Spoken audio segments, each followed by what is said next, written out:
0330 dari kelas E4 dengan prodi manajemen Universitas Bidang Teknologi. Di sini saya akan mempresentasikan tentang konsepsi takdir untuk memenuhi tugas evaluasi akhir. Yang pertama ada pengertian dari takdir. Kehidupan sehari-hari, qada dan qadar Allah sering disebut dengan takdir. Secara bahasa, takdir berasal dari kata yang sama dengan qadar.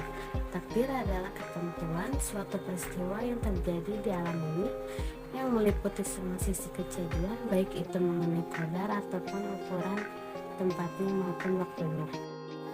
Takdir memiliki 4 tingkatan. Yang pertama ada takdir al-ilmu, yang kedua ada takdir al-kitabah, yang ketiga ada takdir al-masyiah, yang keempat ada takdir al-khalaqu. Takdir ilmu yaitu takdir yang terkait dengan ilmu Allah yang maha mengetahui apa yang terjadi, sedang terjadi dan akan terjadi. Allah Ta'ala meliputi segala sesuatu secara global dan terperinci yang terjadi sejak zaman azali yang tidak berpemula sampai abadi yang tidak berkesudahan.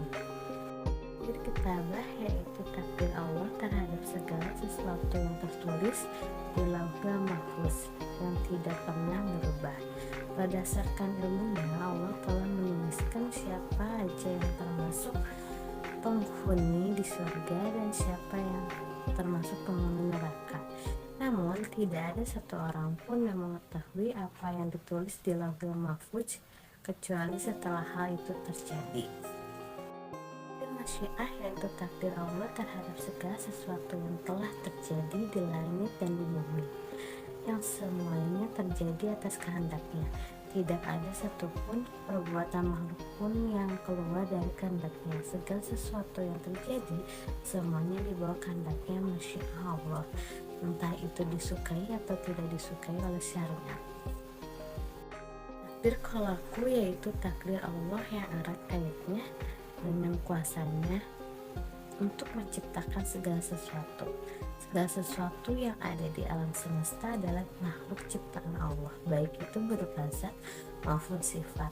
Demikian juga seluruh gerak-gerik yang terjadi di dalamnya.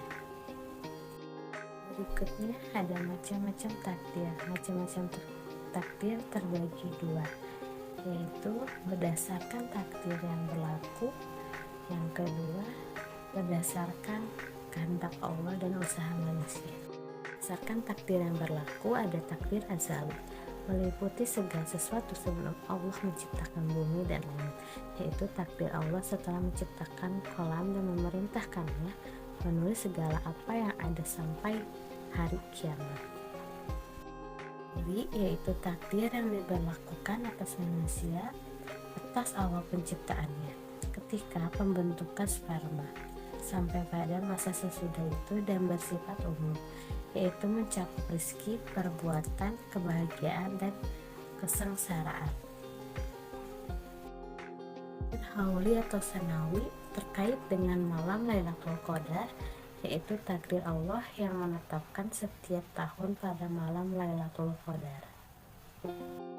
Ini yaitu dikhususkan untuk semua peristiwa yang telah ditakdirkan dalam satu hari, mulai dari penciptaan, rezeki, penghidupan, mematikan, mengampuni dosa, menghilangkan kesusahan, dan lain sebagainya. Kan kehendak Allah dan usaha manusia. Takdir mu'alaq yaitu takdir Allah yang erat dikaitkan dengan ikhtiar manusia. Allah tidak akan merubah nasib seseorang jika kita tidak mau merubahnya sendiri. Misalnya dalam kehidupan sehari-hari, keberhasilan orang siswa dalam meraih prestasi dengan giat belajar, atau seseorang bekerja keras agar mendapatkan rezeki yang banyak dan hasil yang memuaskan.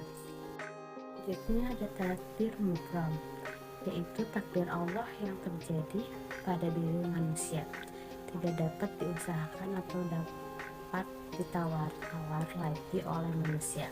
Misalnya takdir soal kelahiran seseorang, kematian manusia, jodoh, hingga hari kiamat. Takdir mubham juga mencakup segala musibah dan bencana yang terjadi di muka bumi, seperti gempa, kekeringan, gunung meletus, dan lain-lainnya. Dalam masyarakat, berdasarkan jenis kelamin, Allah Subhanahu wa Ta'ala menciptakan manusia hanya ada 2 jenis kelamin di dunia ini. Seiring berjalannya waktu serta kurang pahamnya insan manusia akan takdir ilahi, menyebabkan sebagian orang menyalahi takdir kodrat yang telah dianugerahkan oleh Allah Subhanahu wa Ta'ala kepada kita semua. Berdasarkan harta dan ilmu dunia, harta dan ilmu dunia merupakan takdir Allah yang bisa diusahakan sesuai kehendak manusia. Tingkat usaha dan tawakal yang maksimal dapat merubah seseorang yang awalnya miskin menjadi kaya, bodoh menjadi pandai, karena Allah akan merubah nasib suatu kaum jika mereka ingin berusaha dan tawakal secara maksimal. Mengenai takdir, dalam Quran surat Al-Hadid ayat 22 yang artinya tiada suatu rencana pun yang menimpa di bumi dan tidak pula pada dirimu sendiri, melainkan telah tertulis dalam kitab Lauhil Mahfuz sebelum kami menciptakannya. Sesungguhnya yang demikian itu adalah mudah bagi Allah. Beriman kepada takdir. Yang pertama, seseorang akan selalu ada dalam kebaikan, bersyukur ketika Allah Subhanahu wa Ta'ala memberikan nikmat dan kesabaran, serta tawakal kepada Allah memberikan musibah. Yang kedua, seseorang akan senantiasa bekerja keras dan istiqomah karena ia percaya dan mengimani bahwa Allah tidak akan mengubah nasib seseorang kecuali dengan usahanya sendiri. Yang ketiga, dengan iman kepada takdir berarti mengimani bahwa musibah dan bencana yang datang bukan hanya merupakan kodrat ilahi, namun juga dikarenakan kesalahan manusia sendiri, sehingga akan senantiasa mawas diri, selalu berhati-hati, tidak menyombongkan diri, dan menghentikan segala perbuatan yang dapat mendatangkan kerusakan dan azab Allah Subhanahu wa Ta'ala. 4. Senantiasa mengalami ketenangan jiwa dalam hidupnya, sebab ia selalu merasa senang dengan apa yang ditentukan Allah kepadanya. Jika beruntung atau berhasil, ia bersyukur. Jika terkena musibah atau gagal, ia bersabar dan berusaha lagi.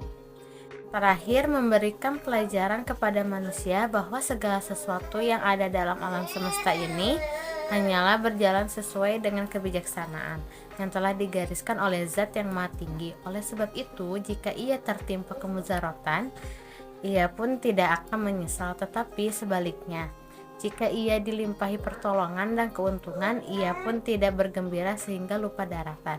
Manakala seseorang itu sudah bersifat kedua hal di atas, yakni tidak menyesal, lemah atau lumpuh karena timbulnya keburukan yang tidak diharapkan, juga tidak bergembira yang melampaui batas karena mendapat pertolongan dan keuntungan, maka itulah seseorang yang lurus terpuji dapat mencapai arah keluhuran dan ketinggian.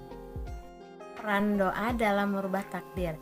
Doa mempunyai peran yang cukup besar bagi usaha manusia untuk merubah takdir. Maka selain dengan wujud ikhtiar dan usaha yang dijalankan, juga dapat disertai dengan adanya doa sesuai dengan keinginan masing-masing agar dikabulkan oleh Allah Subhanahu wa Ta'ala untuk proses merubah takdir. Dalam kitab Tuhfatul Murid ala Zawratin Tauhid oleh Syekh Muhammad Ibrahim Al-Baijuri disebutkan bahwa terdapat kalimat yang menyatakan doa bermanfaat terhadap apa yang datang dan apa yang belum datang dari langit. Terima kasih, sekian presentasi dari saya, semoga bermanfaat dan maaf jika ada kesalahan kata mohon dimaklumi. Wassalamualaikum warahmatullahi wabarakatuh.